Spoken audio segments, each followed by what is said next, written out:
Hello, good afternoon বন্ধুরা। আশা করি সব ভালো আছো। তো আজকে কিছু আপনাদের আমি জানাবো যে কলকাতায় গাড়ি চালাতে গেলে কিভাবে কিভাবে চালাবেন, যেদিকে টার্ন নেবেন কিভাবে কোন দিকে দাঁড়ালে সুবিধা হবে। তো ভিডিওটা স্কিপ না করে পুরো ভিডিওটা দেখবেন। তো এখন আছি আমি সেন্ট্রাল এভিনিউ কলকাতা। প্রচণ্ড জ্যাম, দুপুরবেলাটা একটু খুব জ্যাম হয় এইসব এরিয়া, কারণ এটা বড় বাজার চত্বর। এখানে যত ট্রান্সপোর্টের গাড়ি লোড হয়ে বেরোয়, তো সেই জন্য এই রাস্তা খুব খুব জ্যাম থাকে। তো যাই হোক, আমি এমজি রোডের ক্রসিংটা পার করলাম। তো হ্যাঁ বন্ধুরা, যখন আপনারা কোনো দিকে টার্ন নেবেন, তো যারা জানেন, যারা জানেন না তাদের জন্য সেই দিকে টার্ন নিয়ে আপনি গাড়িটা সাইড করে দাঁড়াবেন সিগন্যাল দিয়ে। যেমন এদিকে ধরুন আপনি লেফট টার্ন নিলে আপনি আগে থেকে লেফট টার্ন নেবেন, মানে প্রথমে একদম সিগন্যালের মুখ থেকে লেফট টার্ন করলে পারে পুলিশে কেস দিয়ে দিতে পারে। আর রাইটটা নিলাম, রাইট টার্ন। আর অবশ্যই জানা দরকার যে কোথায় রাইট টার্ন আছে, কোথায় নেই, কোথায় ইউ টার্ন আছে, কোথায় নেই। এটা অবশ্যই সবসময় গাড়ি চালাতে গেলে কলকাতায় মাথায় রাখবেন, নাহলে কলকাতা পুলিশ তো খুবই ভালো, আর যদি ভুল হয় তাহলে ধরে নিতেও তারা খুব এক্সপার্ট। তো আমি সবার কাছে এটাই বলবো যে কলকাতায় যখন গাড়ি চালাবেন খুব সাবধান, খুব ঠান্ডা মাথায় চালাবেন।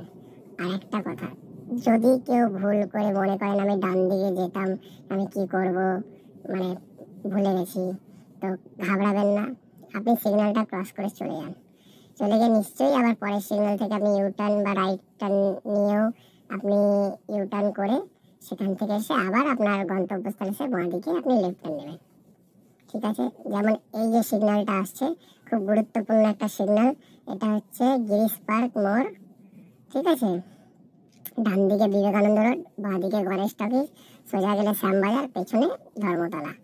তো যখন আপনি ডান দিকে যদি টার্ন নেন, তবে আগে থেকে দেখুন এই গাড়িগুলো ডান দিকে টার্ন নেবে বলে দাঁড়িয়ে আছে, তো আপনি আগে থেকে ডান দিকে নেবেন। আর বাঁ দিকে গিরিশ পার্ক সিগন্যাল থেকে আপনি যদি ধর্মতলা থেকে শ্যামবাজারের দিকে যান, বাঁ দিকে কোনোদিনও টার্ন নেবেন না, কারণ ওটা ওয়ান ওয়ে, ওই থেকে শুধু গাড়ি আসে। ঠিক আছে বন্ধুরা? দেখুন এই বাসগুলো সব ডান দিকে যাবে, মানে এরা বিবেকানন্দ রোড ধরে কেউ মানে এয়ারপোর্ট যাবে বা সল্টলেক ঢুকবে, এরকমই হবে হয়তো। তো দেখুন আমাদের গাড়ির সামনে একটা স্কুটি, মানে কোনো কারণে হয়তো চাকা খুলে হাওয়া সব নেমে গেছে, যারা ওরা সাইড করেছে দেখুন। তো এরকম ভুল হলেও মানে পুলিশে কিছু বলে না। তো যাই হোক, দেখুন আমি সিগন্যালটা পার করলাম। তো দুপুরবেলাটা হয়তো ধর্মতলা থেকে এমজি রোডের ক্রসিং পর্যন্ত, মানে ফলপট্টি পর্যন্ত, এমজি রোড মেট্রো পর্যন্ত প্রচণ্ড মানে জ্যাম থাকবে। আর এটাকে যদি অ্যাভয়েড করতে হয় তাহলে আরও রাস্তা আছে, সেটা আপনারা আমার ভিডিও দেখবেন, তাহলে সব বুঝতে পেরে যাবেন। আর বন্ধুরা, রোড সম্পর্কিত ভিডিও তো আমি দিচ্ছি, আপনারা জানি না কতটা আপনাদের ভালো লাগছে। তো যদি কোনো নতুন ভাই বা বন্ধু দেখে থাকেন, তো চ্যানেলটাতে নতুন হলে ফলো করে দেবেন। রোড সম্পর্কিত ভালো তথ্য যদি আমি আপনাদের তুলে ধরতে পারি, তো আমার খুব ভালো লাগবে। আর